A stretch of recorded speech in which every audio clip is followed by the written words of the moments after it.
Ayer el presidente de la República, Nicolás Maduro, en su programa Con Maduro Más, hizo referencia a los trabajos que se están haciendo en el lago de Maracaibo. Particularmente dijo que le había sorprendido gratamente que la gente se estaba bañando en la costa de Maracaibo. Yo debo confesar que en esas playas que se originan ahí en el lago de Maracaibo, por muchos años recibiendo la contaminación de la producción petrolera y de otras actividades, era muy difícil bañarse. Yo recuerdo de niño una infección que yo agarré en los ojos por pasar horas bañándome en esas aguas. Pero bueno, hay unos trabajos que anunció el presidente de la República que están dando frutos, según la información que dio el día de ayer. Es un esfuerzo titánico que se está haciendo por recuperar el lago. Nosotros quisimos hacer un tema hoy pertinente porque nosotros también tenemos la responsabilidad de cuidar unas cuencas hidrográficas que por bendición de la naturaleza han quedado en el territorio venezolano. Obviamente estoy hablando del río Orinoco, pero tenemos también otras riquezas hidrográficas. Y en ese sentido necesitamos mayor educación ciudadana en el tema ecológico, a propósito de la transformación ecológica. Y tenemos invitados, ustedes los conocen, son amigos de la casa. Está el amigo Rodolfo González, que es abogado. Yo pensaba que tenía más que ver con lo del ambiente. Bueno, está Lucía Paredes, que estuvo acompañándonos hace varias semanas, también por el tema ecológico. Ella es ingeniera forestal. Y están los amigos José Gregorio Padilla y Lenin Rincón de Proingan Rincón, los asesores en permisología ambiental. Y en este sentido, hoy quisimos tocar el tema del agua. Yo encontré unos datos, según la UNICEF, que apenas el 1% del agua del planeta está disponible para beber y cultivar alimentos. Es decir, estamos en una crisis bien complicada, porque nosotros podemos vivir sin oro, pero no podemos vivir sin agua. Podemos vivir sin petróleo, pero no podemos vivir sin agua. Las culturas milenarias se formaron en torno al agua, y incluso las colonizaciones se hicieron en los territorios en función del agua. Aquí llegaron los italianos de izquierda buscando el agua, fueron buscando los ríos, los cauces de los ríos. Aquí llegaron los ingleses buscando el río. Entonces, la cultura que se forma alrededor del agua es muy interesante analizarla desde lo antropológico, desde lo cultural, desde lo económico, y así nosotros vamos entendiendo la responsabilidad que tenemos de estar cuidando sobre todo el río Orinoco, el río Caroní, el Alto Caura, en fin, una larga lista. Ahora, ¿estamos educados para eso? Pues los hechos parece que no. En todo caso, es una oportunidad para aprender. Yo diría que en ocasión de los trabajos que se están haciendo en el lago de Maracaibo, debería haber un mayor esfuerzo comunicacional para ser didácticos en la población venezolana de qué está sucediendo en el lago y por qué se está haciendo. Se está perdiendo la oportunidad de educar a la gente en función de lo que pasó en el lago. ¿Y por qué digo que es necesario esto? Porque lo mismo está sucediendo con el Orinoco. Y como está sucediendo lo mismo con el Orinoco, nosotros no estamos aprendiendo de los reclamos en el Zulia por atender el lago, que por fin se están atendiendo, y aquí no hay ningún reclamo por el río. Es como si el río Orinoco no tuviese dolientes. Es como si, están arreglando el lago de Maracaibo, como si nosotros no tuviésemos el mismo problema. Y resulta que sí lo tenemos. Bueno, es la intención de este programa, pero también traer propuestas, traer soluciones, traer incluso unas ideas que me llamaron la atención, como el petróleo azul. Y bueno, más adelante Proingan les explicará de qué va esto del petróleo azul, o la propuesta de los 2 horizontes, o industrializar el agua. Son conceptos audaces en estos momentos, y sobre todo en tema económico, pero son tiempos para hablar así. Iniciamos con la amiga Lucía. Acerca el micrófono, si no, no te van a escuchar. Tienes que acercarte tú también. Me da miedo. No te me vas Para a... nada, para nada. No te me vas a asustar Ya hasta. somos de la casa prácticamente. Buenos días a los oyentes de Échate un Sónica. poquito más adelante.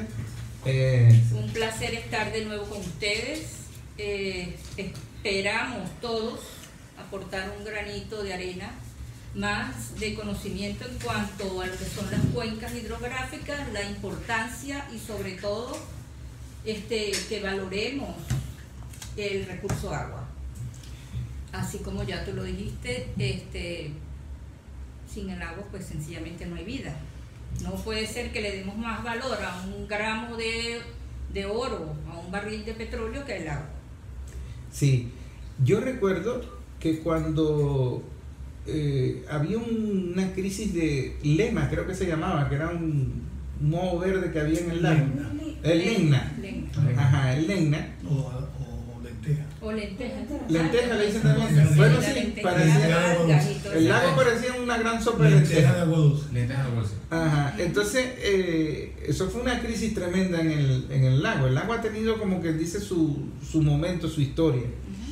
Y yo recuerdo que cuando estudiábamos en comunicación y tratábamos de acercarnos a la facultad de ingeniería, se nos hablaba de que el lago por abajo eso eran tuberías y tuberías y tuberías de Espagueti. sí, como un espagueti de PDVSA Sí. en ese lago. Y ese lago lo era todo. Ese lago era el principal puerto. Por ese lago llegó el cine a Venezuela. Para que tengan una idea, llegó la poesía. La luz. ¿Ah? La luz, la primera bombilla que Ajá, la primera bombilla eléctrica. Entonces, es como no comprender la importancia del ambiente del lago en la comunidad, en nuestra cosmovisión. ¿Qué pasó? No sé, pero el presidente anunció una fuerte inversión, un fuerte trabajo en el lago. Yo diría que tardío, pero aunque nunca es tarde. Nunca es tarde.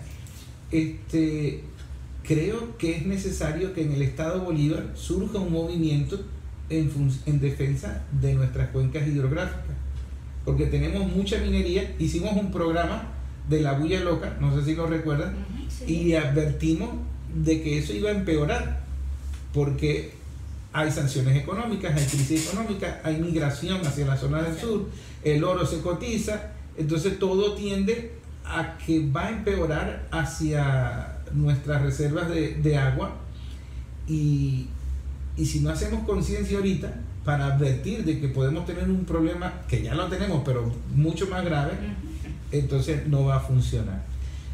¿Qué sabes tú del lago de Maracaibo que se pueda rescatar o que no se puedan repetir los errores de allá con el río Orinoco? Bueno, mira, para empezar, la cuenca del lago de Maracaibo, podemos decir que tenemos casi los mismos problemas.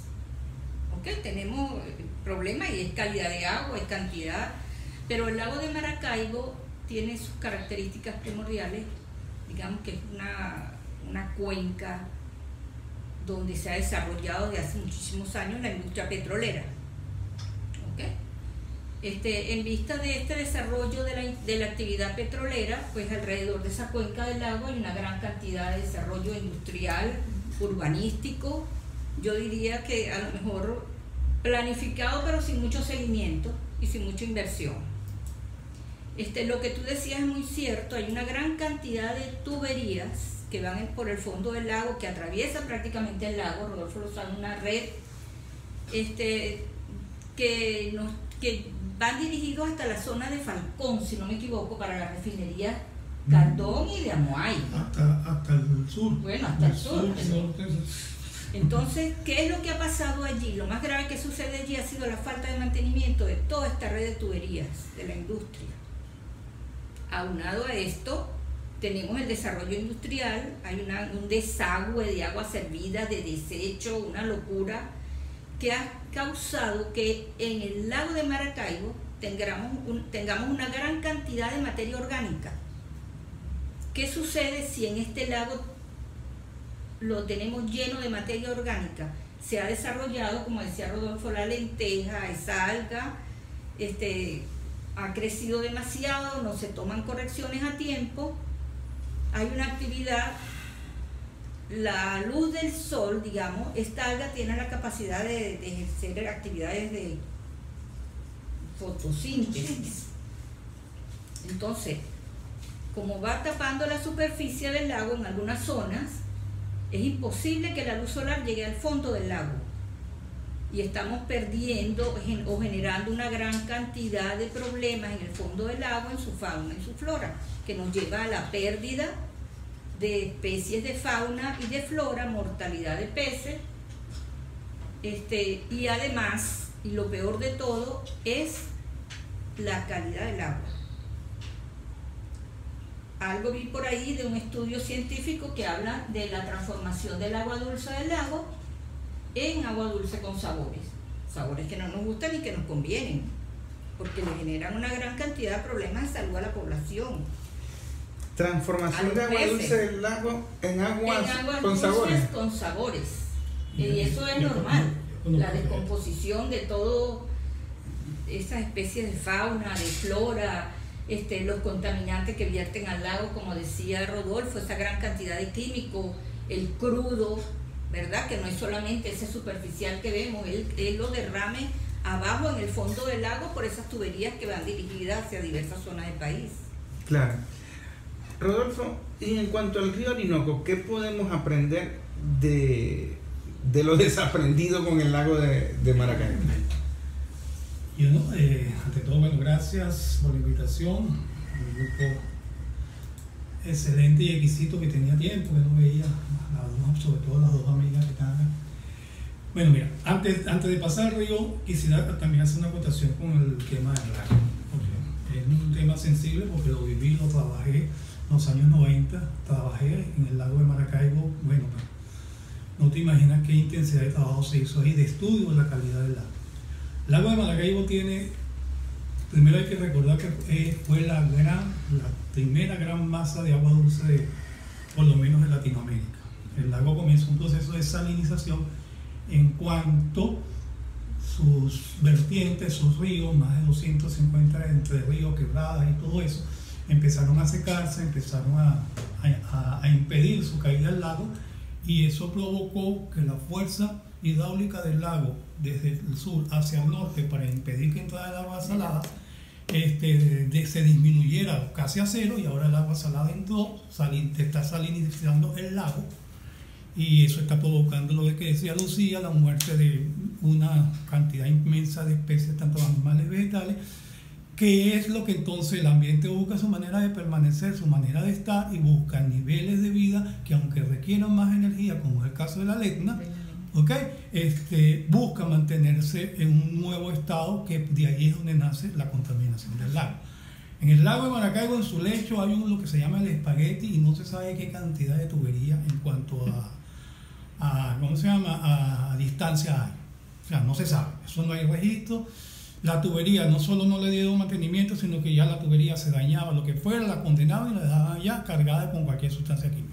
O sea, hay un cementerio de tubería. Exacto. Bueno, yo no diría uno, como 50 cementerios, porque están uno sobre el otro. ¿Okay?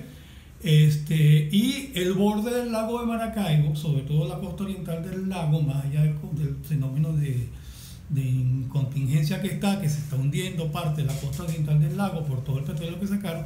Esos fueron los grandes vertederos de desechos tóxicos que las industrias petroleras, desde el año 1915 en adelante, empezaron a llenar.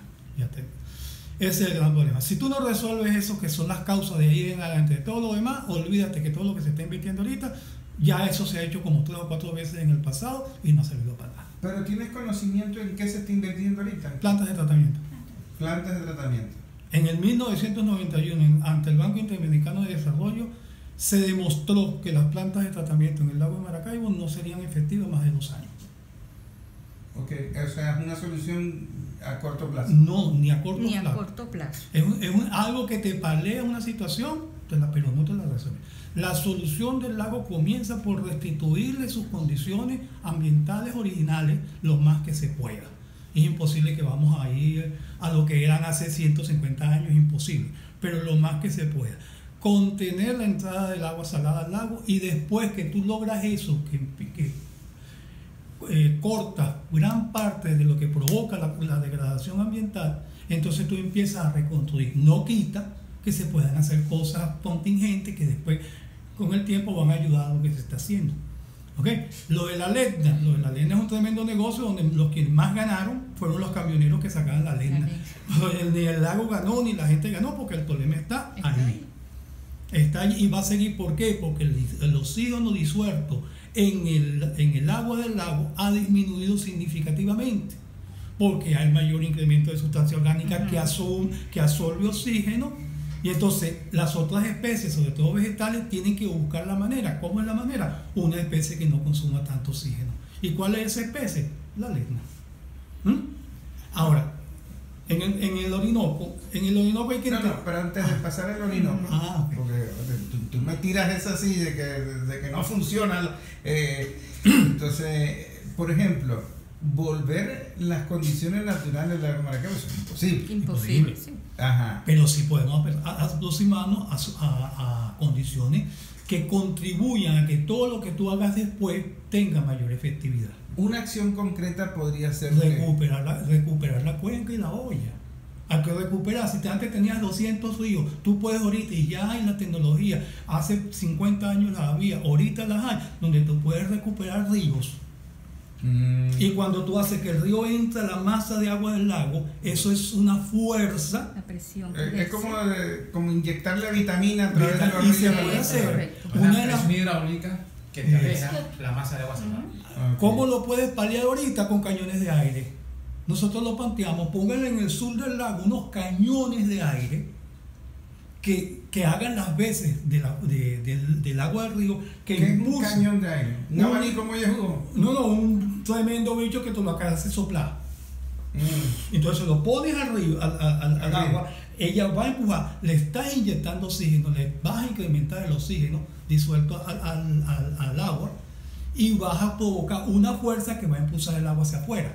Y se me ocurre a mí, quizás voy a decir un disparate, remover tuberías que ya no están en uso. Mira, eso se ha planteado. ¿O es mejor dejarlo ahí para que haga? O sea, no. Mi opinión, lo que pasa es que la turbidez del lago ahorita es muy complicada para verlo. Pero mi opinión siempre ha sido hacer una evaluación, y la tubería que se pueda dejar por ser con los celulares, dejarla. Las tuberías de alta presión que hay allí se pueden quedar todavía, porque esas aguantan 200, 300 años más. Pero las tuberías que no son de alta presión, que son de un tipo de material que se han ido oxidando y se han ido... Hay que retirarlas sí o sí, porque por allí hay fugas, hay muchas cosas. Eso es un estudio que se han negado a hacerlo, no sé por qué. Pero eso hay que hacer. Bueno, la inversión, la inversión, que la falta de inversión, que es algo que se suma por más a la problemática aquí, de la cuenca.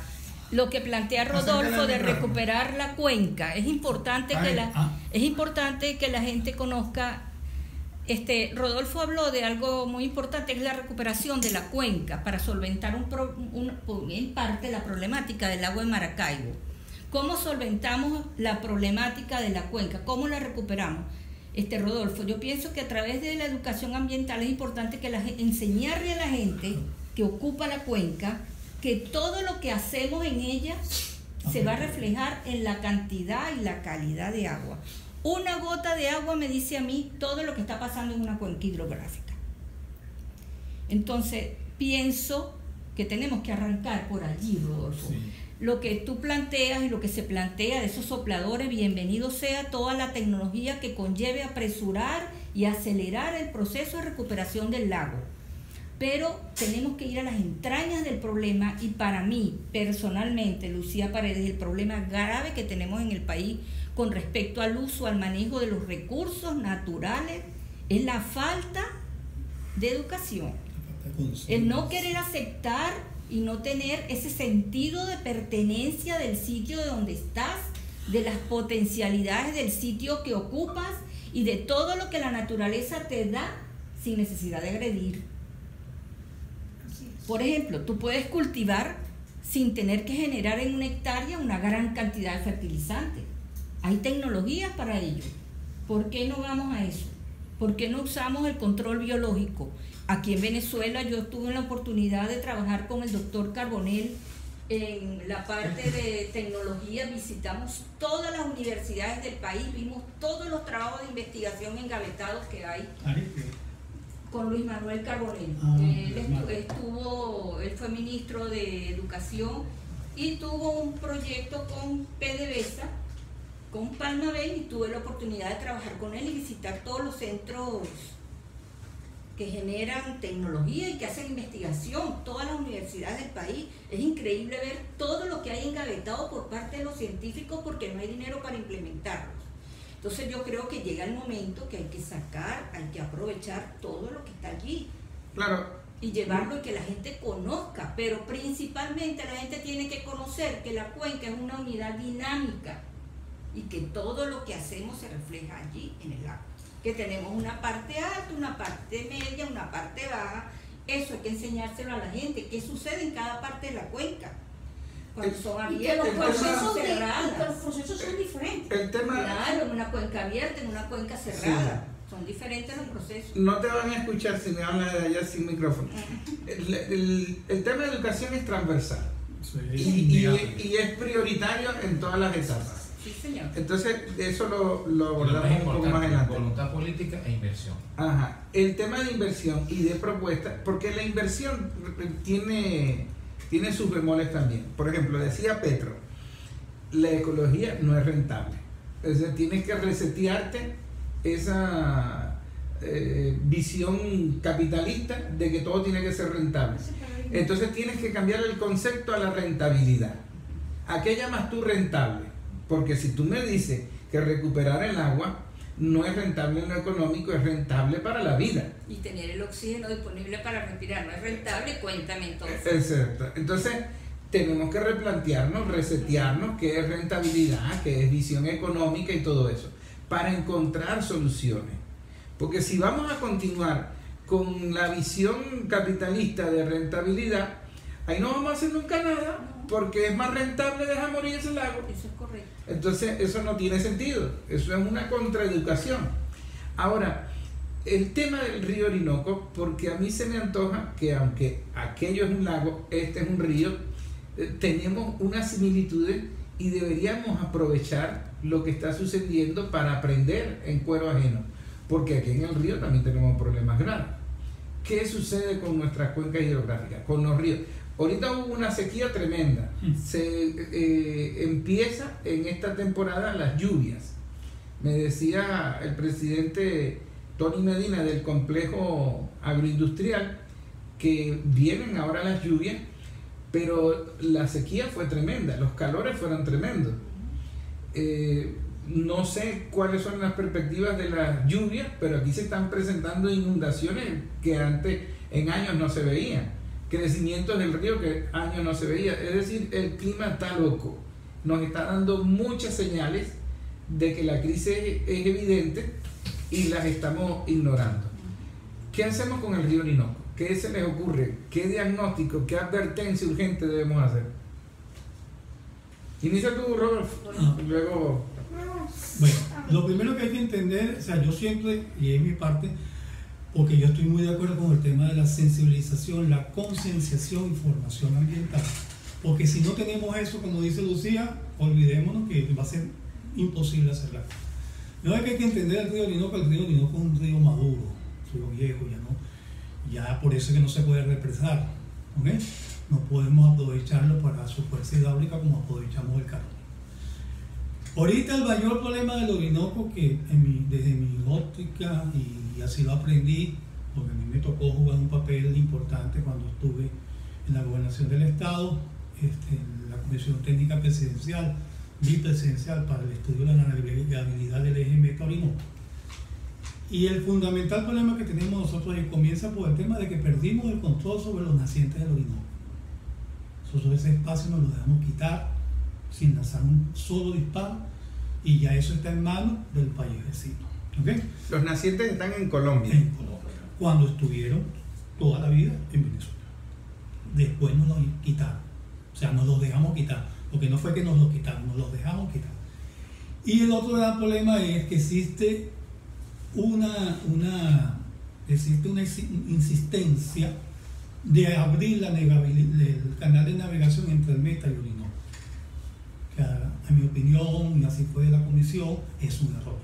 Porque la sedimentación que vendría del río Meta hacia el Orinoco va a destruir gran parte de la ecología del río.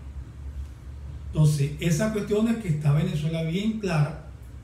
Esperemos que no vaya a pasar como está pasando ahorita en Brasil, que Venezuela estuvo siempre clara de la necesidad de controlar los trabajos en el Amazonas, en la selva amazónica, y ahora no entendemos cómo Lula está haciendo negocios con Francia, está haciendo las cuestiones para que incrementar la explotación del Amazonas. ¿Okay? Y de ahí se explican algunas de las declaraciones que el presidente Lula dio en contra del país. Entonces, la gran situación del Orinoco es la otra situación del Orinoco, que ya no es tanto que lo pone en peligro, pero es que estamos perdiendo la cantidad de recursos naturales que hay allí. ¿Ok? Es que no aprovechamos para nada, o sea, lo que se aprovecha del agua del Orinoco es insignificante. Aquel proyecto que una ministra lo criticó, yo no entiendo por qué, de llevar agua del Orinoco al centro del país para ayudar al país en sus sequías y en sus situaciones, que iba a secar el Orinoco, eso no es cierto. Tú después puedes sacar agua para llenar Lagartijo, Tahuasa, y el Orinoco ni lo va a sentir. En la gobernación en el 2005 se presentó un proyecto para incrementar las reservas de agua del río del estado Bolívar que permitiera los usos agrícolas para minimizar el impacto en el agua potable. O sea, que la gente tuviera agua para consumo directo y el agua agrícola y mantenimiento se sacara directamente del Orinoco, que no requería tratamiento. Eso iba a ayudar a incrementar las reservas de aguas del río. Ese proyecto, a pesar de que lo aprobó el gobernador, no se ve. Y así el Orinoco. Ahora, ¿qué nosotros tenemos? El Orinoco es un río, el padre río, las aguas salidas que le caen el Orinoco. Hay otro problema más grave que le está cayendo al río Orinoco, y es responsabilidad del Estado venezolano. ¿Okay? Hay que voltear hacia los lodos rojos del Bausilún, a la laguna de los Rosas. Bausilún siempre va a salir en ese problema. La Claro, invasión Bausilún. claro, ¿a dónde están las lagunas de los lodos rojos de Bausilún? A la orilla del Orinoco. Entonces, ese es un grave problema. El problema que a mí más me preocupa en razón del Orinoco son las aguas servidas, las aguas residuales industriales.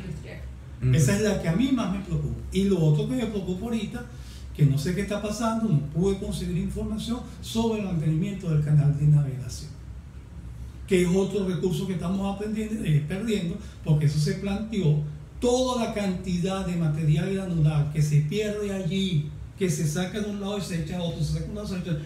Dios santo, si nosotros con una barcaza podemos agarrar lo que saca la draga, echarlo aquí y traer eso para acá, y eso nos sirve para hacer, ¿cómo se llama? Piso, columnas, vigas de corona, nos sirve para utilizarlo en la construcción. Eso se está perdiendo, porque hay un tremendo negocio con la arena lavada, hay un negocio con la piedra, y entonces ya allí estamos perdiendo un material y estamos gastando un dineral, o se gastaba un dineral impresionante en el mantenimiento del canal de navegación. Aquí no hay plan de contingencia para las situaciones, que es la otra situación, que se puedan presentar en el río. En el río hubo hace unos años atrás una descarga de lo que se llama búnker, que es un residuo de la industria petrolera, es un combustible, que usan los barcos, sobre todo los asiáticos. La descarga que hubo en los lados de Ferrovenera, Acapulco, en todo ese lado ahí, en la desembocadura del Caronico, del Orinoco, fue bestial. ¿Eso fue cuándo? Eso fue a finales de los años 90. Eso fue en los años 90. Lo que sucedió ahí, si mal no recuerdo, lo que sucedió ahí cuando se pidió el plan de contingencia de un libraco de este grueso. Entonces, cuando yo veo ese libraco de este grueso, yo digo, mira, para yo aprenderme el plan de contingencia ya se destruyó todo. No estamos previendo escenarios. No existe esa situación. Entonces, cualquier situación de emergencia que se nos pueda presentar con el río en estos términos, no de inundación, porque ya de inundación vivimos con ella y eso es recurrente, sino de este tipo de situación. Mira, lo que se tuvo que hacer en esa cuestión cuando hubo el derrame que te estoy hablando fue impresionante, y fue un costo que asumió en su momento Ferroviaria Orinoco, completo, íntegro, y que no le correspondía, por eso lo hizo otra persona. Claro. Ahora fíjate, dijiste algo muy interesante de la inversión que quiere hacer Francia en el Amazonas y el acercamiento que tiene con Lula. Petro también coqueteó con Francia para la inversión en el tema del Amazonas. El tema del Amazonas es una agenda común entre Brasil y Colombia.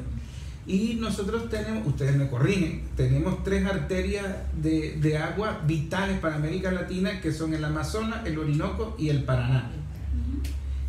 Y no hay una política integral de América Latina en función de ninguno de los 3. Es decir, la CELAC no maneja el tema. Hay 3 tratados. 3 tratados. El Tratado del Amazonas. Acércate al micrófono. Hay 3 tratados. Ajá. El Tratado del Amazonas, que no está tal Tratado del Amazonas, tiene otra palabra más que no la recuerdo ya. Hay uno de Paraná, que involucra inclusive a Bolivia, porque Bolivia también saca por allí sus cuestiones. Y hay otro también, el otro que mencionaste, Amazonas y Orinocos. Orinoco, y el Orinoco, que es de Venezuela, no tiene que ser delincuente a nadie. Y pasa con el Amazonas, el Orinoco, lo que yo te digo. Pero el Orinoco está relacionado con otras cuencas. Sí, pero no solo, o sea, el Orinoco, aunque a alguna gente les molesta que uno lo diga, el Orinoco es parte, todos los ríos que están en América del Sur son parte de la cuenca del Amazonas. Okay. El Amazonas es el río. El padre. Ajá. Exacto, el Amazonas, que eso lo sabe poca gente, es el río más largo del mundo. Exacto. Todo el mundo sigue diciendo el Nilo. No, el río más largo del planeta es el Amazonas. Se demostró ya sin lugar a dudas. La cuenca hidrográfica más importante con mayor reserva de agua del planeta es el Amazonas. Y por eso es que se están dando otra vez los ojos por el tema del agua. Y lo que tú decías de los paradigmas, mira, es negocio que no haya agua. Que no haya agua es un tremendo negocio. Puedes privatizar la lluvia. O sea, bueno, pero es que eso ya se hizo. Sí, en Bolivia. No, en Venezuela. ¿En Venezuela cómo? En Venezuela, que eso es lo importante de conocer la historia. El primer contrato de privatización del agua que privatizó hasta las aguas de lluvia se dio en el gobierno de Guzmán Blanco. ¿Así? Sí, señor. Hay un libro que yo no sé si te lo dejé, que se llama Y nos vamos a bañar en el Guaire. Ajá. ¿Sabes lo que es el río Guaire? Sí. Este servidor que está aquí, para que lo sepa, yo sé que mi esposa cuando llegue a la casa me va a jalar las orejas. Le he pedido, cuando yo me muera, cuando este pase de plano, mis cenizas me las tiran en el Guaire. Pero, ¿para qué tú te pones a joder a la familia después que te mueres? Ajá, pero volvamos al... ¿Por qué? Porque yo soy un enamorado del río Guaire, tengo la propuesta de la reconducción del río Guaire y se puede hacer. ¿Okay? Se le presentó al presidente Chávez, que fue cuando Chávez dijo en abril del 2005, con el presidente de Nicaragua al lado, y nos vamos a bañar en el Guaire. No te pongas necio con el Guaire, que después de muerto... Entonces, la primera contrato de privatización del agua se dio en Venezuela. Con Guzmán Blanco. Con Guzmán Blanco y los que vinieron. Y fue Cipriano Castro que se opuso a ese tratado, ese contrato, y lo... No le dan la mesa. Perdón, y lo anuló. Okay. Y de allí es la causa fundamental del bloqueo a Venezuela en el año 1902. Para que vean. Eso está en el libro que les estoy refiriendo. Toda la historia narrada con toda la documentación. García Ponce hizo una investigación sobre el tema excepcional. Todo eso es. La segunda oportunidad que se da eso es la de Bolivia. Muchos años después. Casi un siglo después. Tenemos una llamada. Adelante, buenos días. ¿Quién nos llama y de dónde? Aló, buenos días. Saludos por ahí, David, y a tus invitados. Hablar aquí de la parroquia Chamay de Nacho. Bueno, mira, escuchándote, yo creo que la palabra más cierta que se han dicho ahí es que no hay interés dijéramos, en el ambiente. Ahí creo que lo dijiste tú. Y lamentablemente, tú puedes ver que empezando por cuando viene el polvo ese del Sahara, todavía después de muchísimo tiempo aquí hay gente que no sabe qué contiene y la cantidad de polvo que viene del Sahara. Ahí viene una gran cantidad de fósforo que sirve para las plantaciones, para los árboles, etcétera, del Amazonas. Y lamentablemente, eso mucha gente lo ve como algo pernicioso, dijéramos, para el ambiente, y lamentablemente, sin ese fósforo, esa Amazonas, lo que creo que se podría haber muerto. ¿Para qué decir qué es lo que se está haciendo con el Amazonas al incendiar sus terrenos para poder sembrar? Porque incendiando, dijéramos, los terrenos, lógicamente van a poder sembrar. Y lamentablemente eso no es así. Yo trabajé en Guri 10 años en la segunda represa y estuve a cargo. El primer trabajo que me mandaron a hacer en Guri fue 6 bombas de 6.000 litros por minuto que se le daban a todo Guri para la utilización. Y imagínate tú, no aprendí algo de agua desde entonces hacia acá. Yo estaba en Chiripón en un pata. El que tiró una toalla de 4 pulgadas, que tiró un tornado, arrancó el lomo para llevarle agua a un pata. Aquí se tiró una tubería, de ahí estaba el basurero, de ahí para traer agua a toda la gente que vivía cerca del basurero de acá, Apalache. Y etcétera. Ustedes han hecho, paliativo, Bolívar, vayan a ver la planta de agua que hizo Ángel Gómez, en qué estado está. Las plantas de aquí. Porque aquí ahorita no es una solución, pero ¿cuál es la solución? Hay soluciones inmediatas y yo las puedo, digamos, a demostrar. Aquí, de lo que hacen, el negocio que tiene Guido Bolívar ahorita es meter el agua en los barrios, porque no le llega a los barrios el agua necesaria y no se ha hecho nada, y esa es una estupidez, porque aquí se han hecho proyectos, aquí se van a poner estanques de 60.000 litros en todas las comunidades, en las parroquias para surtirlo. ¿Qué pasó? Yo tengo los planos de esos estanques. Y no se ha hecho nada. Y yo, en un par de años, yo les traigo el río. Porque aquí yo tengo un libro de un señor que le dio a la UNESCO un premio a un holandés, Johan van Leeuwen, un arquitecto.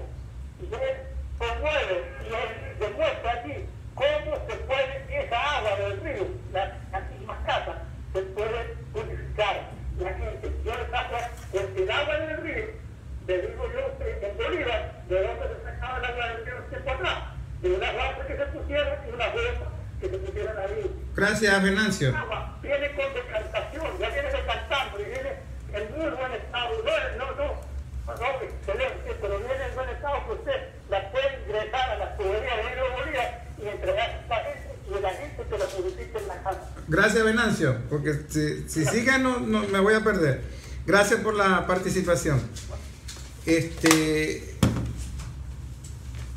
Volviendo al tema, porque lo que dice Venancio es importante, el tema del costo del servicio, bueno, tú lo sabes, porque tú trabajaste en gobernación junto conmigo, del agua es sumamente costoso, y sobre todo el mantenimiento. Y sin embargo, nosotros hemos tenido inversiones esporádicas, espasmódicas, epilépticas en materia de servicio de agua. Pero sí se pueden hacer muchas otras cosas más. Yo quiero dejar para más adelante las propuestas, porque lo que no quiero es que se vea como un programa de quejadera, de diagnóstico, porque diagnóstico tenemos, sino también de ser más audaces en las propuestas, ser más atrevidos y hacer énfasis obviamente en lo educativo, en la educación. Ahora, cuando tú me hablabas de rescatar el lago de Maracaibo, por ejemplo, de alimentarle con más río, con más fuerza en causa de los ríos para que regenere allí algo en el lago, con relación al río, ¿qué podemos hacer? ¿Qué podemos, por ejemplo, está Bausilún? O sea, Bausilún tiene que hacer un trabajo especial para no contaminar el río. El tema de las aguas residuales, que me lo planteó un oyente, que caen en el río, me comentabas que era sobre todo en el Orinoco, en el Caroní. De hecho, en Macagua. Macagua. Pero que no es en gran cantidad como se piensa o se alerta. Oye, lo que le cae al Orinoco, en comparación a lo que es el río, el padre del río, el impacto legalmente al Orinoco, el Orinoco yo pienso que no lo siente. Si lo hace en un sitio cerrado como es Macagua, está pendiente con que ahí sí lo vamos a sentir, y sobre todo en el tiempo, porque ¿cómo se llama? las coliformes fecales no se disuelven, esos que quedan ahí se van acumulando y los mides hoy, los mides mañana y vas a darte cuenta que acumulado.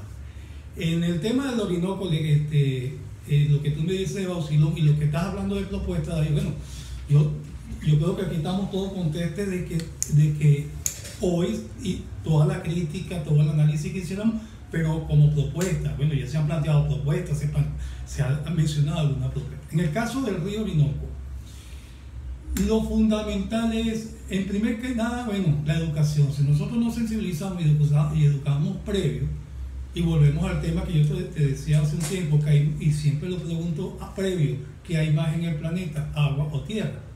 La gente contesta siempre, en un alto porcentaje, casi el 100%, agua. Cuando el planeta se llama tierra, es de tierra, y debajo del agua hay tierra, y todo es de tierra. Entonces hay una mala formación en la gente ancestralmente, eso te lo dicen en las escuelas, te lo dicen en todas. Si nosotros no entendemos el problema desde el fondo y empezamos a sensibilizar y a concienciar, lo que vendrá después va a seguir siendo difícil. Y hay que separar, porque hay que tener mucho cuidado en lo que es la infraestructura hidrológica y el problema en sí de la producción y la conservación del agua. Yo celebré mucho, y bueno, tiene su razón de fondo, cuando se creó el Ministerio de las Aguas y el Ministerio del Ambiente al lado, aparte. La idea es que el Ministerio de las Aguas se iba a encargar de lo que era la distribución y la infraestructura del agua, y el Ministerio del Ambiente iba a seguir con su problema de la cuenca, mantenimiento de cuenca y todo lo que implica esa cuestión. Bueno, desafortunadamente no ha sido así. ¿Ok?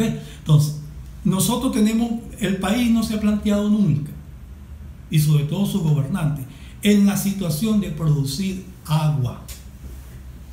El 0,024% del planeta, y escuchen la cifra, el 0,024% del planeta es agua. ¿Podemos sembrar el agua entonces? Sí, y podemos también drenarla. Hay un proyecto que es una solución, sobre todo para el tema de reforestación, que se planteó hace muchos años, de obtener agua de la atmósfera. Y la gente se decía, tú estás loco. Bueno, ¿por qué estoy loco? Si la mayor fuente de agua es la atmósfera. Me decía, no, que la fuente de agua es la tierra. No, la atmósfera. Porque eso es un ciclo permanente. El agua se va a evaporar, y el agua que tú le saques a la atmósfera se vuelve a evaporar y vuelve a la atmósfera, y siempre vas a tener agua en la atmósfera. Es el ciclo hidrológico. Entonces la mayor fuente del agua que nosotros necesitamos está en la atmósfera, y podemos diseñar aparatos. Nosotros empezamos ese proyecto en los años 80, imagínate.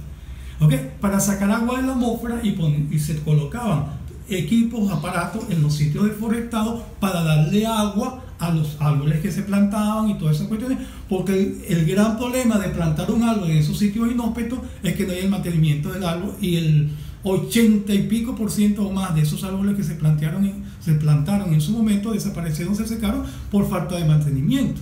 Entonces, si nosotros logramos producir agua, podemos llenar o ayudar a que se llenen los embalses, ayudar a que se mantengan los niveles freáticos, ayudar en mucho en lo que es el proceso del ciclo del agua. Eso desafortunadamente no se está haciendo, y no va a haber posibilidad que se haga, porque yo recuerdo, y lo tengo que decir, ¿qué me dijo un ministro a mí cuando yo le dije la verdad del agua en el planeta y le expliqué con cifras de manera científica la situación del agua en el planeta? Me dijo, me desorganizaste el escaparate, y a las 2 semanas me votó. Bueno, entonces cuando tú ves esa calidad, me acordé de Guzmán Blanco. Guzmán Blanco en el año 1974 decretó que todas las aguas servidas que se generaban en Caracas fueran a parar el Guaire, y decretó la destrucción del río Guaire. La lucha del ambiente, de la naturaleza, es como la lucha revolucionaria. Eso es eterno. Eterno. Ministros así te vas a encontrar como arroz. Como arroz, sí, bueno. Ahora, planteándonos las soluciones, tengo a Lenny Rincón y José Gregorio Padilla. Ellos están planteando, acérquenlo el micrófono, ellos están planteando soluciones. Se están atreviendo a dar soluciones que pueden ser polémicas, pueden ser de alguna manera novedosas, o a lo mejor no son novedosas, pero por lo menos son sectores que están planteando, mira, se puede hacer esto.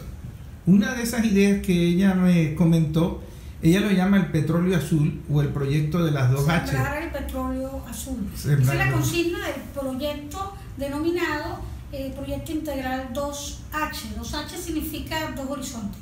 Pero antes de entrar en esa materia, quisiera reforzar un poco lo que dice Rodolfo con respecto cuando hablamos de la cuenca hidrográfica del río Orinoco. Es importante resaltar el término de lo que es una cuenca hidrográfica. Es una unidad territorial que está drenada por un sistema de corrientes, en este caso el río Orinoco, por un grande sistema de afluentes o de corrientes que la hacen un importante motor en lo ambiental, en lo sociocultural, en lo económico, en la geopolítica, en la política para nuestro país. Esta cuenca está representada por 2 países hermanos, como es Colombia y Venezuela. Fíjate que si nosotros hablamos en cuanto a superficie, esta cuenca tiene aproximadamente 1.009.000 kilómetros cuadrados, donde de esa superficie 652.000 kilómetros cuadrados le corresponde al territorio venezolano. Entonces, yo creo, en esa parte, estoy de acuerdo con lo que ellos dicen, pero la importancia de Provincia Rincón, o digamos la gran preocupación, y por eso surge el proyecto integral 2H, 2 horizontes, es más hacia las actividades petrolíferas, es decir, las que las realizadas por PDVSA y las actividades mineras. Entonces, o sea, atender la realidad. Atender la realidad, porque ese sí es un impacto ambiental y sociocultural significativo, más que las aguas residuales, en el caso de las aguas industriales. Si el ministerio le exigiera dentro de los proyectos ambientales, es decir, los estudios de impacto ambiental y sociocultural, a estas empresas que tenemos como Benalún, como Bauxilún, las que están casi en el margen, en el caso de las industrias que están para este lado, están en la vertiente derecha de la cuenca del río Orinoco, es decir, al sur, donde estamos nosotros ubicados, aquí en Ciudad Guayana. Si les exigiera, porque así debe ser, dentro de sus medidas ambientales, plantas de tratamiento de aguas residuales, yo estoy casi segura que no las tienen. Todo proyecto que va a generar un impacto ambiental dentro del estudio de impacto ambiental tiene que estar esa medida. Y nosotros la estamos implementando. Aunque es costosa, sabemos que es costosa, pero el ministerio ya debe ser una exigencia para las aguas residuales, tratarlas. Ahora bien, nosotros no vemos con preocupación esas aguas residuales e industriales. Más vemos la preocupación es mirando hacia el futuro de lo que es, y quisiera, no sé si alcanzamos ver. No, pero los oyentes no lo van a ver. Pero quiero señalar, la cuenca del río Orinoco está enfocada ya bajo decreto. Desde el año 2016 ya está oficializado 2 decretos, uno hacia el norte de esa cuenca y otro hacia el sur, es decir, en la vertiente izquierda todo lo que es el eje de la faja petrolífera del Orinoco, llamada Hugo Chávez, y hacia el sur, que es en la vertiente derecha, está lo que se llama el arco minero, ¿sí? Cada una está dividida en 4 áreas de producción. Yo creo que hacia esa es que debe dirigirse la nueva producción y consumo de esta cuenca hidrográfica. Entonces, ahí es la preocupación nuestra, y por eso surge este proyecto integral 2H, 2 horizontes. ¿En qué consiste el proyecto 2H? Quisiera, Rodolfo habló un poco, antes de hablar de eso, un poco de sembrar el agua. De lo que es el canal de navegación del río Orinoco. Esa es otra potencialidad. Esto porque es la justificación del por qué nace el proyecto 2H. El canal de navegación del río Orinoco tiene unos tramos importantes que van desde lo que es el tramo Jobal hasta Jobal Matanza y Matanza lo que es Boca Grande. Eso se traduce en un total de 544 millas náuticas de longitud. O sea, eso equivale a 875.296 kilómetros aproximadamente. Ese tramo que es tan importante para el desarrollo económico de nuestro país. Esta cuenca es internacional. ¿Y qué hacemos en ese tramo? Nosotros hemos, inclusive Provincia Rincón ha hecho proyectos de aprovechamiento de sedimento en estos tramos para, como lo decías tú, puede ser para aprovechamiento de minería opaca o granular, no metálica o metálica, ¿sí? En los sedimentos a través de las actividades de dragado. O sea, nosotros hemos hecho esos proyectos. Que no lo ejecuten es otra cosa, pero Provincia Rincón ha hecho proyectos de eso y lo ha presentado en el Instituto Nacional de Canalizaciones. O sea, estamos hablando de actividad económica en un tramo de esa autopista acuífera del río una red importante fluvial. de menor impacto. O igual tiene impacto. Claro, porque todo lo que tú hagas aguas arriba va a impactar este canal este tramo del canal de navegación, y por eso allí surge, vamos a adelantar. Nosotros sí podemos hacernos esta pregunta, David. ¿Podemos sembrar el agua? No, es que podemos y debemos sembrar el agua. Y allí es la importancia de este proyecto Integral 2H, que lo hemos dividido en dos cuencas hidrográficas, en lo que es la cuenca del río Orinoco y la cuenca del río Esequibo. En esta oportunidad vamos a enfocarnos en la cuenca del río Orinoco. Está compuesto por un proyecto que lo llamamos EIPAS Hugo Chávez y OPE Domingo Sifontes. El primer horizonte, EIPAS, ¿qué significa EIPAS? Es un proyecto estratégico integral petrolífero, ambiental y sociocultural. Hugo Chávez, en homenaje al presidente eterno, comandante Hugo Chávez, y OPE es en homenaje, OPE significa ocupación productiva pasiva del Esequibo, en homenaje al general Domingo Sifonte. Nuestra consigna acá es sembrar el petróleo azul. ¿Por qué sembrar el petróleo azul? Un colega me decía, Lenis, ¿por qué no le damos el nombre de sembrar el petróleo verde?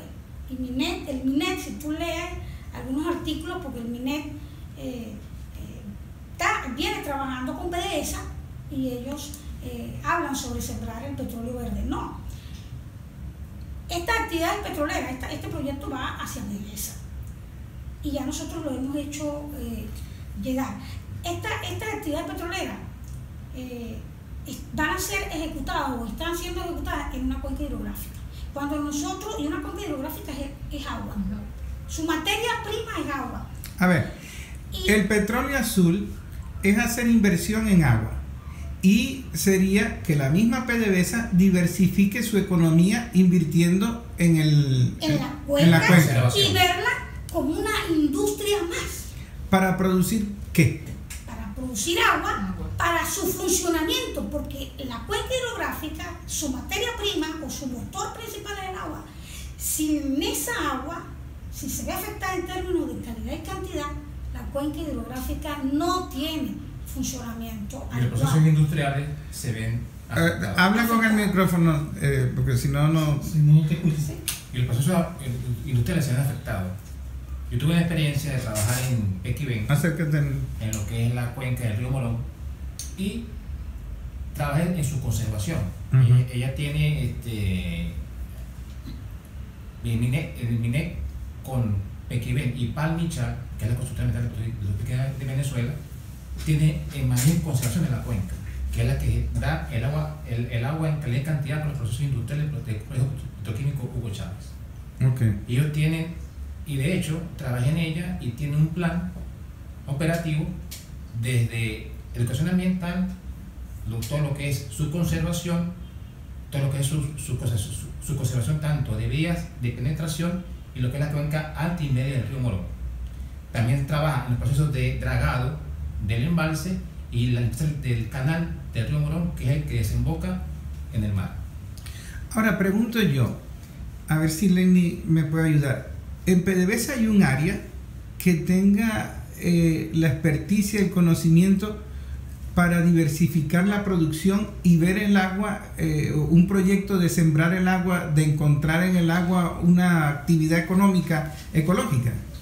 PDVSA tiene su gerencia y dirección de ambiente. Serían los ideales ellos para son los encabezar. ideales y a ellos es que nosotros le hemos hecho llegar esta propuesta integral.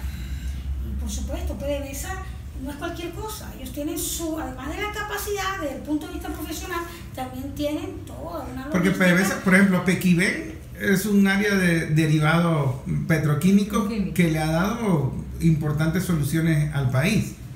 Estamos hablando de encontrar derivados en el área ecológica, en responsabilidad de PDVSA, que tiene una dirección de ambiente, desde siempre ha tenido una gerencia integral de ambiente. Una gerencia integral de ambiente. Sí. Pero volvamos al planteamiento. La idea es, cuando tú llamas en esa imagen petróleo azul, sembrar el agua, es invertir en el agua. Es invertir en el agua y verla como una industria. Es decir, me adelanto, verla como un sistema de usos múltiples. Okay. Una industria más. Que es transversal a otras actividades económicas. Es transversal a todos los procesos industriales. No solamente industriales, porque en la cuenca no solamente hay actividades industriales, hay actividades de agricultura, hay actividades forestales, hay actividades de la misma población, ¿ok? Pero por eso. Y además que el color azul es porque el agua la relacionamos con el color azul. El petróleo lo relacionamos con el negro, ¿no? El oro negro. Y el petróleo es azul. Y el petróleo que va a estarse explotando en esta cuenca hidrográfica debe ser compatible con ese color azul. Por eso decimos, esa consigna o ese lema, de que debemos sembrar el petróleo azul. El proyecto integral tiene unas premisas, pero unas premisas desde el punto de vista de formulación del proyecto, que va desde lo político, lo social, lo económico, lo técnico, lo ambiental, lo cultural, ¿sí? Porque claro, estamos hablando de una cuenca con unos ejes importantes que tienen unas potencialidades y diferentes. Aquí intervienen no solamente una cuenca, sino varios estados que tienen potencialidades diferentes. Claro. Entonces, en lo político es muy importante resaltar lo siguiente. El proyecto de decreto, ¿sí?, que ya tiene esta faja petrolífera, que es, se llama, trabajó en él el MINET junto con PDVSA y el Gobierno Nacional. En septiembre del 2023 ya está, y eso sería nuestro punto de referencia, ese plan de ordenamiento territorial. Tenemos que empezar por allí, esa parte. Y por supuesto el plan de la patria, 2019-2025. Es importante esas premisas de formulación, pero nosotros dividimos de manera a nivel general. El enfoque estratégico integral de este proyecto 2H está enfocado en 4 etapas. Una etapa que nosotros la llamamos una primera etapa de desarrollo inicial, que esa etapa tiene que establecer, o sea, se deben establecer proyectos o programas que estén en función al Plan Nacional de Ordenamiento Territorial, pero también a los planes nacionales de territorio de los estados que están dentro del área de influencia de este proyecto 2H. Es decir, ¿cuáles estados? Aquí están los estados Apure, Bolívar, está Monagas, Anzoátegui, del Tamacuro. Entonces porque eso hay que respetarlo. Y por supuesto que eso esté aunado a los estudios de factibilidad técnica, económica, ambiental. Claro. Es importante eso. Fíjate, Laine, yo recorrí todos los caños del Tamacuro. Y eso es impresionante, el potencial que tiene del Tamacuro hacia la salida al mar, pero también todos esos caños. Y yo decía, Dios mío, una industrialización aquí debería ser interesante. Ahí lo único que había era deforestación, o sea, picar madera y utilizar el río para transportar la madera. Entonces era una visión muy tímida. Y cuando estamos hablando de que el capitalismo está pensando en privatizar la lluvia, ellos lo están viendo de una manera depredadora, pero nosotros pudiésemos buscarle otro criterio, tratar de invertir en el agua. Ese proyecto de tener tratamiento de agua en las empresas básicas lo puede liderar la misma PDVSA. Lo puede liderar la misma PDVSA. Fíjate, este enfoque estratégico que está dividido, integral en 4 etapas, tiene 2 premisas de desarrollo. Y una es ver establecer todas estas actividades de exploración y explotación. Estamos enfocados en PDVSA, en actividades petroleras, esto también aplica para las otras actividades mineras, etcétera. Es enfocado, que se debe hacer a través del enfoque de ordenamiento y manejo integral de cuencas, de microcuencas, de sectores hidrológicos. ¿Por qué? Porque una vez que usted tenga a escala bien detallada esa exploración y explotación a nivel de microcuencas, de sectores hidrológicos, tus medidas, primero vas a identificar los impactos ambientales y socioculturales producto de esas actividades. Y segundo, tus medidas a aplicar van a ser más efectivas y eficaces.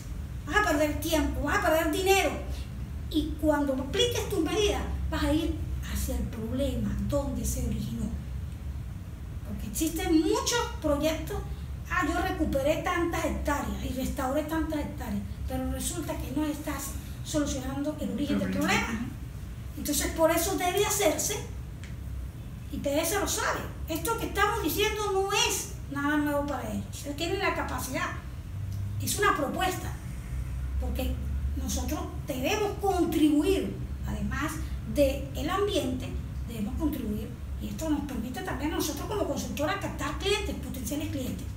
Entonces, como segunda etapa de este proyecto, la hemos denominado desarrollo petrolero, es decir, ya las actividades de PDVSA, donde debe establecer la actividad petrolera, o sea, la actividad motora petrolera en atención a las potencialidades, realidades y riesgos geográficos y geopolíticos. Y bien lo decías tú, David, por eso es que debe ser transversal a los aspectos socioculturales y a la ecología dentro de la cuenca. Ahora me hablaste del Esequibo también. ¿Qué parte del río Esequibo? Recuerda, nuestro territorio está ubicado en la vertiente izquierda de la cuenca del río Esequibo. Sería ese territorio. No lo tocamos mucho porque recuerda que eso se está creando. Ese nuevo estado se está creando. Lo estamos creando porque parte de nuestras propuestas también le hemos hecho llegar al que maneja la materia ambiental, que es el MINET, que seguramente, al igual como hizo con la faja petrolífera del Orinoco, está trabajando en el plan de ordenamiento territorial de este nuevo estado que se debe crear. Pero eso, por eso que la llamamos ocupación pasiva, pero productiva del Esequibo, y nuestros proyectos van más enfocados hacia la recuperación, reforestación y restauración de zonas que actualmente sabemos por el mismo MINET que han sido afectadas por producto de la minería y de la minería ilegal, ¿no? Y la deforestación. Fíjate, volviendo al tema, a ver si me ayuda Lucía en este tema. Hemos estado hablando de la necesidad de la educación. Hemos estado hablando de cambiar el criterio de rentabilidad o resetearnos esos conceptos. Entonces yo escucho estas propuestas como la de Lenny y es ver el lado industrial natural de la naturaleza. Pues la naturaleza funciona como un sistema perfecto para el microorganismo, para la lluvia. Quizás lo que no hemos aprendido a entender en la cosmovisión de la naturaleza, en cómo la misma naturaleza nos provee de recursos para la vida, y nosotros en el capitalismo lo que hacemos es al revés, destruir esos recursos para la vida. Entonces cuando Lenny dice, pero si tenemos allí toda una cuenca hidrográfica, ¿por qué PDVSA no invierte en sembrar el agua? ¿Por qué solamente invertir en sacar el petróleo? ¿Por qué no invertir en reproducir el agua? Eso es posible. ¿Tú lo ves como una utopía o es necesario investigar más para llevar eso a tierra? Yo lo veo desde el punto de vista educativo y desde el punto de vista técnico Es posible y es una obligación además. Yo creo que es una obligación. Si nosotros tenemos una empresa petrolera o llámese cualquier otra empresa grande, ¿verdad?, que se desarrolle en una cuenca X, no nos vamos a ubicar únicamente en esta. Creo que es muy importante la inversión en la materia ambiental porque, como tú dices, la naturaleza, el ecosistema es perfecto, pero somos nosotros los que lo atacamos, nosotros los que tenemos la intención de sacar los recursos hasta que ya no haya más. No, la naturaleza te produce y te da lo que tú necesitas, hay una cuota. Tenemos que educar a la gente en el manejo de cuencas, pero también está la otra parte que es el manejo de los recursos, porque así como sacamos oro, así como sacamos petróleo, así como sacamos agua, sacamos madera, y resulta de que los bosques nos dan anualmente una cuota, pero si tú sacas el doble o el triple que esa cuota de bosque te da al año, ¿a dónde vamos? A la destrucción de los bosques. Entonces es importante la educación y es obligatorio y no es una utopía, es totalmente real y tenemos que hacerlo de esa manera, y cualquier proyecto que se haga en el país debe ir transversal con la educación ambiental. Tenemos una llamada. Esa es mi Adelante. opinión. Adelante, buenos días. ¿Quién nos llama y de dónde? Buenos días, yo soy Flor Espinosa y llamo de Villar.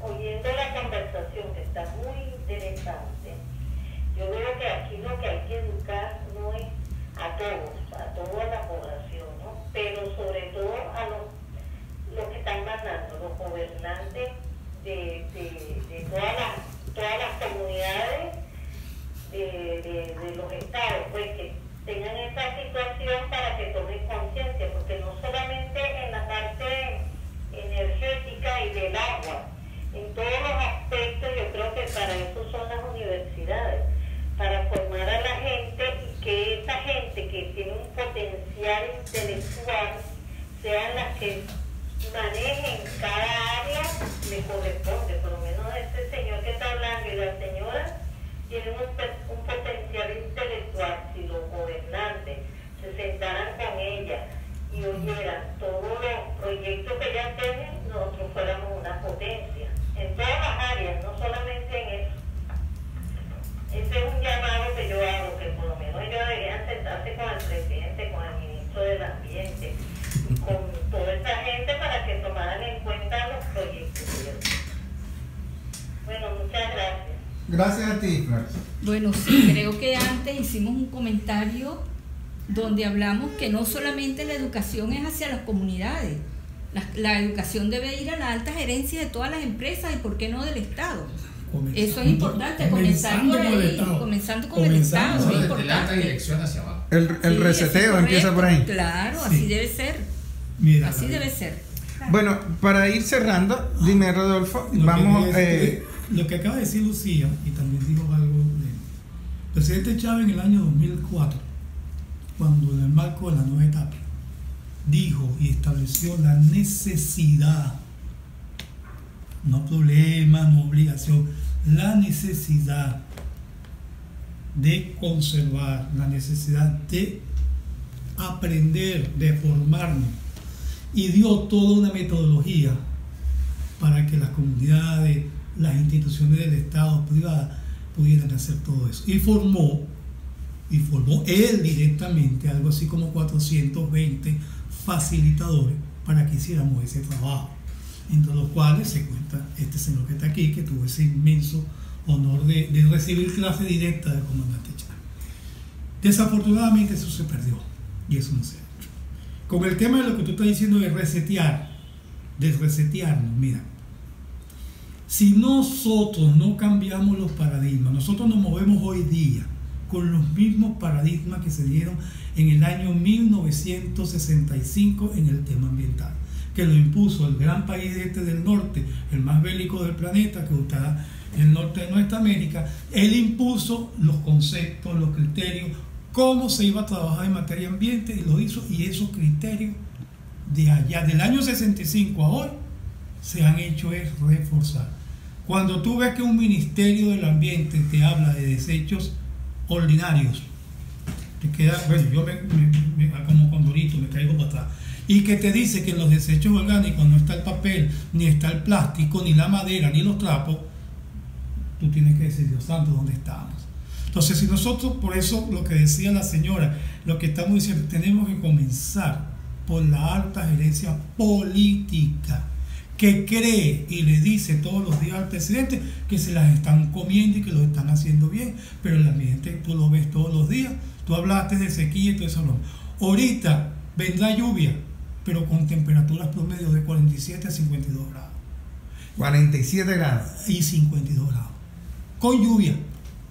Ya en Europa, es la falla del infierno. pues en Europa, el umbral de la temperatura histórica donde el ser humano puede vivir ya se alcanzó, que son los 54 grados. En África se pasó ya. O sea que la situación con el tema ambiental, y no se va a resolver, además de que no se va a resolver, cada día está grave, porque primero el discurso político sobre el ambiente es el más hipócrita que hay en el planeta. Sí, es verdad, la ONU... Hipócrita. Sí. Hipócrita. ¿Ok?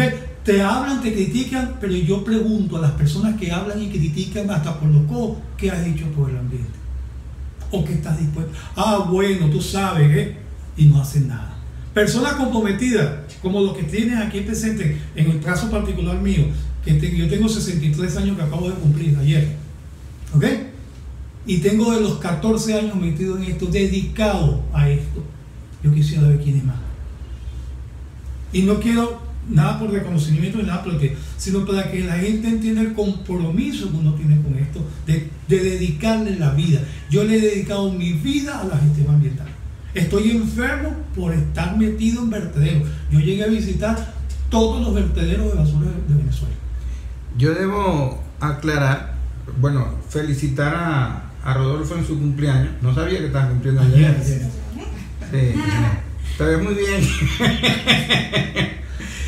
Rodolfo tiene una hepatitis, sí. Producto de su trabajo en los vertederos de basura, en el tratamiento de la basura.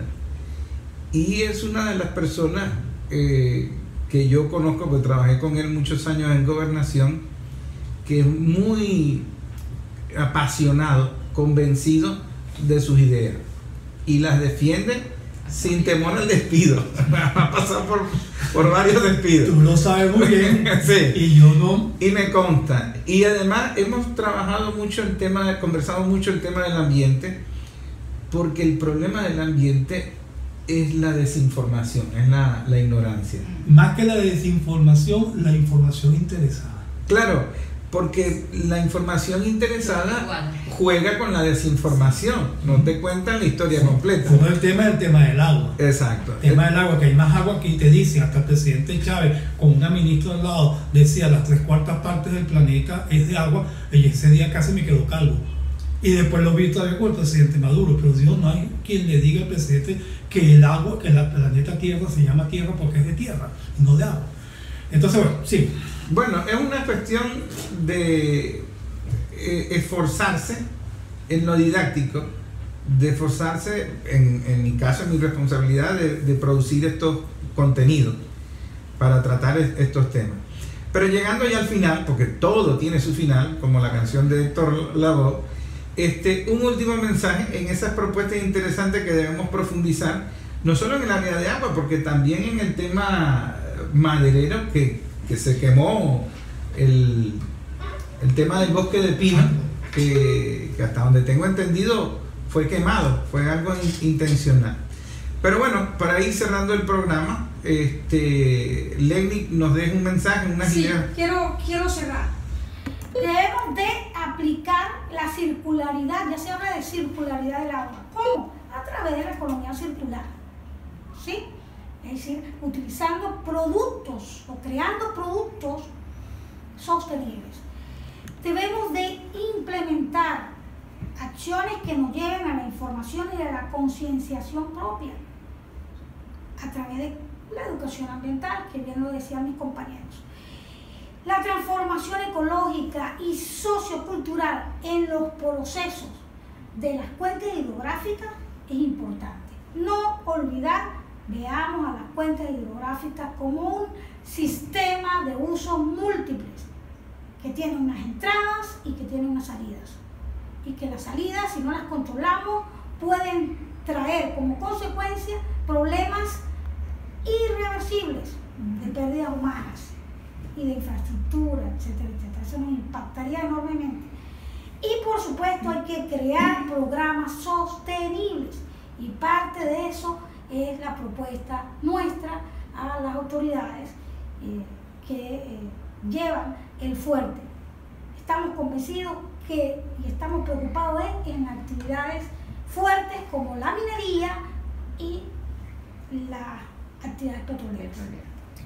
Yo estoy ahorita trabajando con una fundación que se llama Fundadimos, Fundación para el Desarrollo de la Información de Masa y Organizaciones Sociales, enmarcado en todo lo que estamos hablando. Si nos formamos, si nos educamos, sobre todo inicialmente no sensibilizamos a la gente para que cree el sentido de pertenencia de que son parte del ambiente, y a la vez son ambientes, se da muy difícil avanzar. Trabajo con la fundación, nuestro trabajo ahorita estamos dedicados a sacar libros. En las últimas 2 semanas hemos sacado cerca de 5 o 6 libros, que ya están sobre todo en la librería del aeropuerto, que nos está apoyando en la venta y colocación de los libros. Y mira, y sobre todo asesorando a las comunidades, dictando charlas en las comunidades, que indistintamente que no ejecutemos proyectos específicos, bueno, ya por lo menos creemos que estamos haciendo un trabajo y dejando parte de nuestro aporte, que es sensibilizando y concienciando a las comunidades. Eso lo estamos haciendo porque somos absolutamente convencidos. Ya registramos cerca de unas 35, 40 charlas, entre el año pasado y lo que va de año. Y bueno, ese es nuestro trabajo bajo el lema: la mejor inversión es la inversión en la conservación. Estamos trabajando en eso, no aceptamos donaciones, le pedimos que inviertan en los proyectos que tenemos y se les retribuirá con publicidad, con servicios que podamos prestar. En ese trabajo estamos porque, bueno, estamos convencidos, como se lo dije, pero de manera absoluta, la vida nos llevamos en esto, porque no es la vida de nosotros la que interesa ahorita.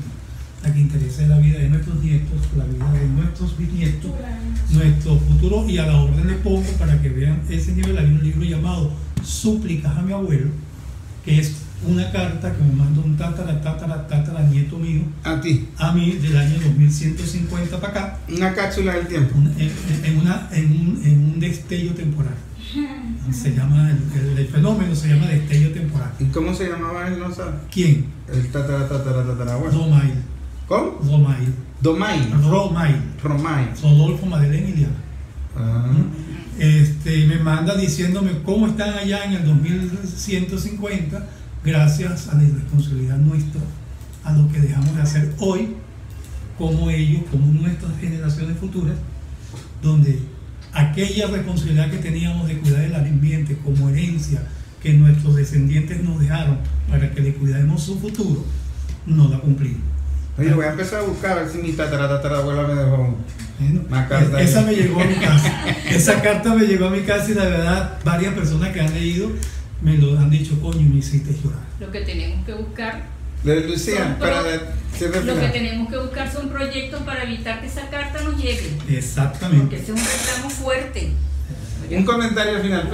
Bueno, mi comentario final: primero, dar las gracias por la invitación al programa. Sí. Y segundo, que aprovechen estos espacios ambientales para aprender.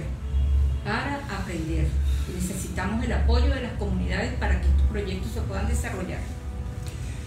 Este programa va a ser publicado en YouTube. La idea es que ustedes se queden inconformes con el programa. Es decir, que ustedes vayan a investigar en otras áreas y que vayan a profundizar el tema y visibilizar el debate. La idea es que nos ayuden a compartirlo y que lo hagan llegar por los caminos que ustedes puedan a las autoridades, a los gerentes, a todo el mundo, a los espacios educativos. Porque el tema ambiental es una lucha eterna. Y como decía Rodolfo, hay mucha hipocresía en las políticas ambientales de los países y de los organismos internacionales. Nosotros tenemos que ir concretándolas en la realidad.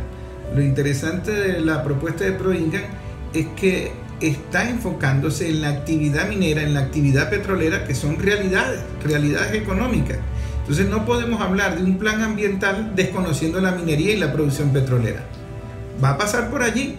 Entonces se trata de hacer una actividad de menor impacto negativo en el ambiente, pero también de soñar, de tener la aventura de soñar, inventarnos otro tipo de economía más saludable, más ecológica, apostar por eso, debatir por eso, investigar eso. Espero que les haya gustado.